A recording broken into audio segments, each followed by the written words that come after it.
और भीम की पत्नी हिडिंबा की। बता दें, एक बार लाक्षागृह से अपनी जान बचाकर पांडव और माता कुंती एक वन में चले गए। उसी जंगल में हिडिंब नाम का एक राक्षस भी रहता था। जब हिडिंब को जंगल में मनुष्य की गंध महसूस हुई तब वो उन सभी को अपना भोजन बनाना चाहता था। जिसके बाद उसने अपनी बहन राक्षसी हिडिंबा को उन सभी मनुष्यों को पकड़कर लाने को कहा। जिसके बाद हिडिंबा सभी पांडवों को ढूंढ कर लाने के लिए निकल पड़ी।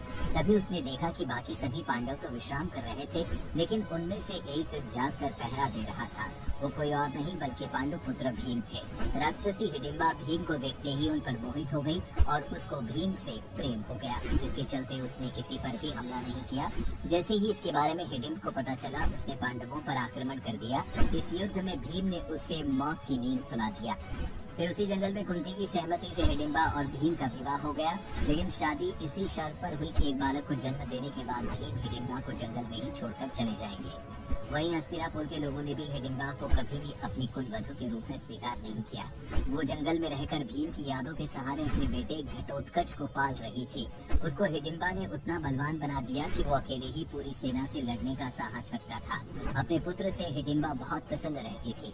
फिर एक दिन महाभारत युद्ध का आगाज हुआ। तब पिता के बुलाने पर घटोत्कच युद्ध मैदान में पहुंचा और हाहाकार मचा दिया। तभी जब कर्ण ने देखा कि घटोत्कच को किसी प्रकार पराजित नहीं किया जा सकता है, तो उसने अपने दिव्यास्त्र प्रकट किए। ये देख घटोत्कच ने भी अपनी माया से राक्षसी सेना प्रकट कर दी।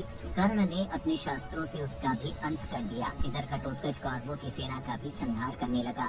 घटोत्कच के हाथों अपनी सेना का संहार देखकर सभी कौरवों ने कर्ण से कहा कि तुम इंद्र की दी हुई शक्ति से अभी इस राक्षस का अंत कर दो, नहीं तो ये आज ही कौरव सेना को समाप्त कर देगा। सभी की बात मानकर कर्ण ने ऐसा ही किया और घटोत्कच का वध कर दिया। इस तरह हिडिंबा ने अपना पुत्र खोया। इतना ही नहीं, इसी युद्ध के लिए उसने अपने पोते बर्बरिक को भी गवा दिया था। महाभारत युद्ध के बाद हिडिंबा कहाँ गई? लेकिन आपको बता दें, हिडिंबा का रहस्य आज तक वर्तमान में देखा जा सकता है। बता दें, युद्ध के बाद वो हिमाचल प्रदेश चली गई थी, जहां आज भी उनका मंदिर है। कहते हैं कि हिडिंबा देवी मंदिर का निर्माण हिमालय पर्वतों के कगार पर डुंगरी शहर के पास एक पवित्र देवदार के जंगल के बीच में कराया गया है। माना जाता है कि भीम और पांडव मनाली से चले जाने के बाद हिडिंबा राज्य की देखभाल के लिए वापस आ गए थे। ऐसा कहा जाता है कि हिडिंबा बहुत दयालु और न्यायप्रिय शासिका थी। हिडिंबा अपनी दानवता व राक्षसी पहचान मिटाने के लिए एक चट्टान पर बैठकर कठिन तपस्या करती रही।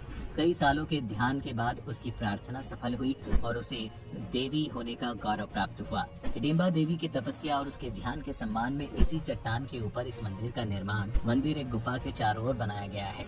तो दोस्तों, आपने देखा कि उन्होंने अपनी कठिनाइयों से भरे जीवन को कैसे बिताया। इससे जुड़े अगर आपके कोई और भी सवाल हो